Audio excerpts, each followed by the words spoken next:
आज के इस ऑनलाइन कक्षा प्रशिक्षण में डीएलएड द्वितीय सेमेस्टर के प्रशिक्षुओं के लिए हिंदी विषय के अंतर्गत महत्वपूर्ण प्रकरण है स्वतंत्र अभिव्यक्ति।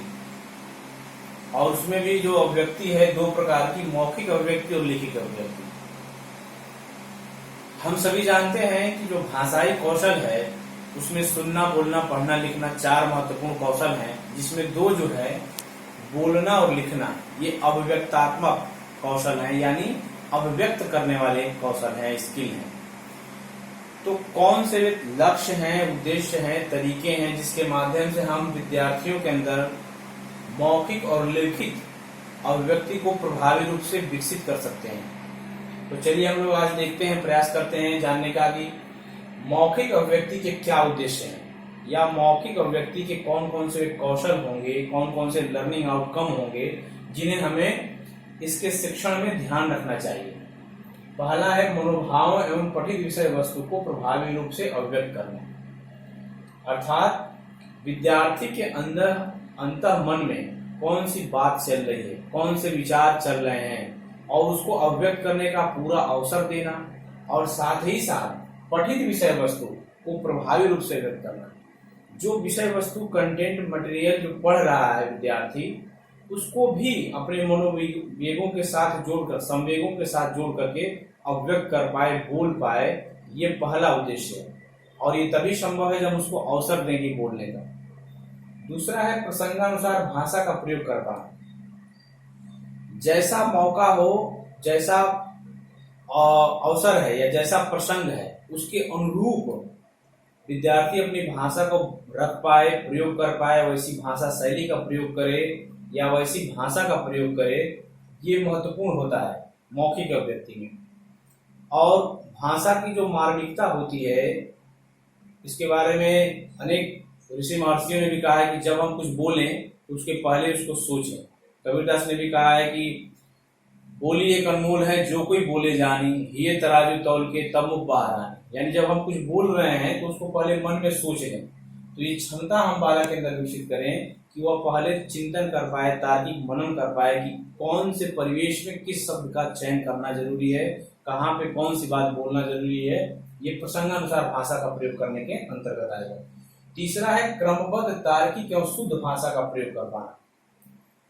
क्रमबद्ध यानी किस बात के बाद कौन से तथ्य को रखना है, कौन से कंटेंट के बाद किस पहलू को रखना है, ये क्रमबद्धता हो गया।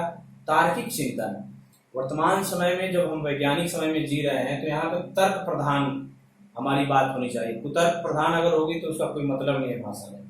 तर्क महत्वपूर्ण है, और भाषाई शुद्धता, ये तीन जो बातें हैं, तीन कसौटियां हैं किसी भी बालक के अंदर मौखिक अभिव्यक्ति के मूल तत्व हैं जो हमें ध्यान रखना चाहिए, जो अपनी बात को क्रमबद्ध, तार्किक और शुद्ध तरीके से रख पाए। और चौथा है मधुर, संयत और युक्तपूर्ण भाषा का प्रयोग। भाषा की मधुरता, भाषा में संयम और युक्तिपूर्ण बात को रखना भाषाई अभिव्यक्ति यानी कि मौखिक अभिव्यक्ति का चौथा उद्देश्य है।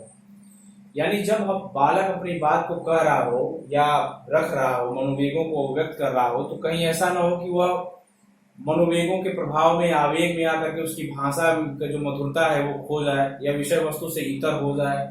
उसमें संयम बना रहे और बात युक्तिपूर्ण हो, तथ्यपूर्ण हो, नीतिपूर्ण हो, ये ध्यान रखने की बात है।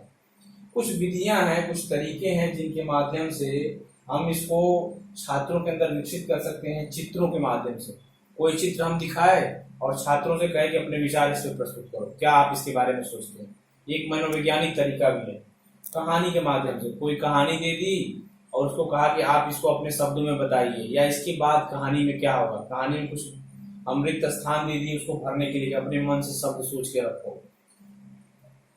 अभिनय के द्वारा बच्चों से कुछ उस पे अपनी बात को अभिनय के माध्यम से कह करके, संवाद के माध्यम से कह करके उनके अंदर इस क्षमता का विकास करेंगे, वो अपनी बात को प्रभावी तरीके से कह पाए।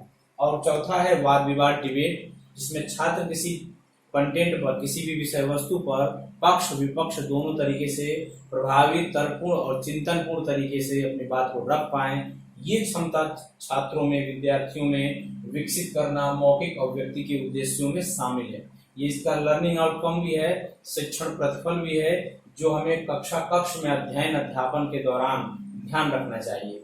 ये आपके प्रश्न भी यहाँ से बनेंगे कि मौखिक अभिव्यक्ति के कौन कौन से उद्देश्य हमको स्पष्ट कीजिए। दूसरा इसी का पहलू है लिखित अभिव्यक्ति के उद्देश्य। जब हम मौखिक अभिव्यक्ति की बात हो गई तो दूसरा तरीका है लिख कर अपनी बातों को रखना। ये भी उतना ही महत्वपूर्ण है जितना हम बोल करके कहते हैं। जब हम बोलते हैं और उसी बात को जब लिखने की बारी आती है तो ये ध्यान रखना चाहिए कि हम अपनी बात को जो हमने बोला है उतनी ही प्रभावी तरीके से कैसे लिख करके संप्रेषित कर पाएंगे। तो इसके लिए हमें ध्वन्यात्मक शब्दों को लिख कर अभिव्यक्त करने की क्षमता होनी चाहिए कि जब हम हमारी लिखी हुई बात किसी पाठक के पास जाएगी तो हम वहां पर नहीं होंगे हम अपनी बात कहने के लिए, हमारे सिर्फ शब्द होंगे। तो उन शब्दों में वो ताकत होनी चाहिए, वो शक्ति होनी चाहिए, या इतना प्रभावी होना चाहिए कि वो अपनी बात को पूरी मनोवेग के साथ, मनोभाव के साथ और पूरी तर्कशीलता के साथ प्रस्तुत हो सके।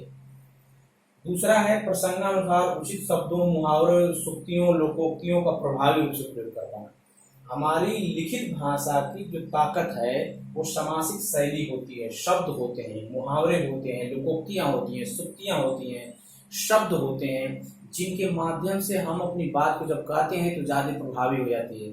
जैसे किसी बात को कई बार कहने के बजाय अगर कहा जाए कि एक सुनार की एक लुहार की 100 सुनार की, तो कभी कभी जो वाक्यांश होते हैं, जो मुहावरे होते हैं, लोकोक्तियां होती हैं, बिल्कुल उस परिस्थिति में सटीक बैठ जाती हैं।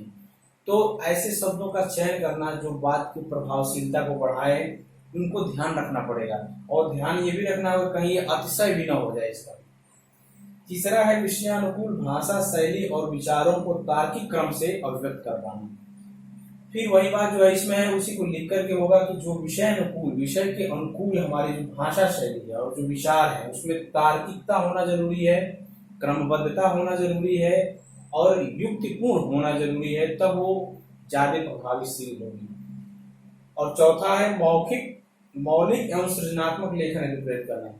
लेखन कौशल की सबसे बड़ी और अद्भुत विशेषता यह है कि वो कुछ नया रचने के लिए, नया सृजन करने के लिए, क्रिएटिविटी को बनाए रखने के लिए, मौलिकता को बनाए रखने के लिए लेखन कौशल सबसे महत्वपूर्ण पहलू है। तो हमें छात्रों में कुछ नई बात जो उन्होंने सुना है, पढ़ा है और देखा है, इससे इतर उन्होंने क्या महसूस किया है, जो उनका अपना यूनिक है, विशेष है, अलग है, उसको अभिव्यक्त करना ही मौलिकता है। और इसके लिए छात्रों को प्रेरित करना चाहिए कि वो इस देखी हुई बात को अपने कैसे ढंग से रख सकते हैं। तो इस मौलिकता को छात्रों के अंदर सृजित करना, बनाना लिखित अभिव्यक्ति के उद्देश्य है। और इसकी जो विधियां हैं इसको उत्पन्न करने के लिए, वो उनको बातों को सुना करके, अभिव्यक्त करा करके, रूपरेखानुकरण विधि, जैकार्ड विधि और मॉन्टेसरी विधि, इस तरह से तमाम सारी विधियां जिसमें लेखन के द्वारा, जिसके लेखन को हम छात्रों में, विद्यार्थियों में प्रतिपुष्ट कर सकते हैं, मजबूत कर सकते हैं, समृद्ध कर सकते हैं। तो ये जो है कुछ तरीके हैं और कुछ उद्देश्य हैं जो स्वतंत्र अभिव्यक्ति के अध्याय में आपके पूछे जा सकते हैं। जैसे इसमें प्रश्न भी बन सकता है कि मौखिक अभिव्यक्ति के उद्देश्यों को रेखांकित कीजिए या लिखित अभिव्यक्ति के उद्देश्यों को एवं महत्व को स्पष्ट कीजिए। तो ये कुछ इसमें प्रश्न भी हो सकते हैं। आप इसको पढ़िए और जो भी संभावित प्रश्न होंगे उनको आप पूछिए। अगर इसके इतर भी कोई प्रश्न है तो आप उसको रख सकते हैं। मुझे उम्मीद है कि आप सभी लोगों को ये जो विषय वस्तु है काफी हद तक स्पष्ट हुई होगी। सभी को धन्यवाद।